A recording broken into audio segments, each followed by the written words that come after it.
Hello everyone, আজকে নতুন আরেকটা ব্লগ নিয়ে আসলাম। তো আজকে ডেটা ছিল আমার খুবই বিজি ডে। আজকে মানে দম ফেলানোর টাইম পাইনি।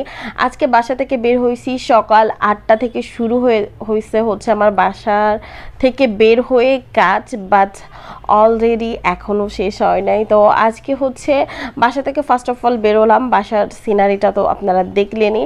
তো এখানে আমি একটা আঙ্কেলের বাসায় আসছিলাম একটা কাজে। তারপর আমি ঠিক সকাল 8টার মধ্যে বাগানে চলে গিয়েছিলাম, আম বাগানে। তো সেখান থেকে আমার ফ্রেশ আম নেওয়ার দরকার ছিল। তো এখান থেকে আম বাগানে আমি দেখে শুনে, মানে কোনো দাগি আম থাকবে না, কোনো পোকা থাকবে না, A to Z ফ্রেশ আম থাকবে।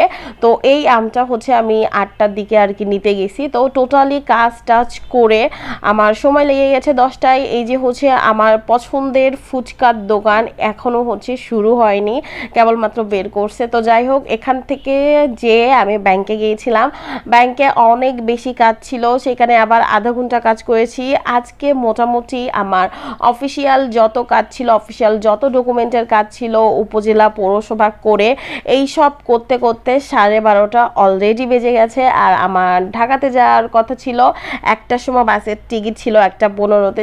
ঠিক আমি সকাল 8টায় বের হয়ে সব কাজ করে 1টার সময় বাসে উঠছি ঢাকা আসার জন্য। তো প্রচুর পরিমাণে বৃষ্টি ছিল, সকাল 8টা থেকে বের হয়েছি আর আমি প্রচুর পরিমাণে টায়ার্ড ছিলাম। তো একদম ফেরিঘাটে যেয়ে আমার ঘুম ভেঙেছিল। তো এখান থেকে পদ্মার পার, আপনারা তো পদ্মার কথা জানেনই। আর পদ্মায় গেলে, মানে ফেরিতে গেলে ঝালমুড়ি, কখনো ফেরির ঝালমুড়ি আমি মিস করি না। এটার মানে অন্যরকম স্বাদ। কার কেমন লাগে অবশ্যই জানাবেন। আর পদ্মার কথা তো জানেন, পদ্মার একুল ভাঙে অকুল গড়ে, প্রচুর পরিমাণে পানি স্রোত আছে। তো যাই হোক, অবশেষে বাসায় চলে আসছি রেস্ট নিয়ে। আজকে ফার্স্ট ডে ছিল আমার ছোট বোনের ভার্সিটি, ঠিক আছে, লাইফের ফার্স্ট ভার্সিটি আর কি, ঠিক আছে, ফার্স্ট ডে ক্লাস ছিল। তো ওকে একটু উৎসাহ দিচ্ছিলাম যে যাও, এই সেই। ও নিজেও অনেক এক্সাইটেড ছিল।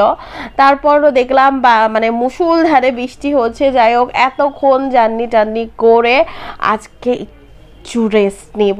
তো যাই হোক, আজকে ছোট্ট একটা ব্লগ ছিল। তো পদ্মার পাড়ের ঝালমুড়ি কে কে মিস করেন কমেন্ট করে জানাবেন।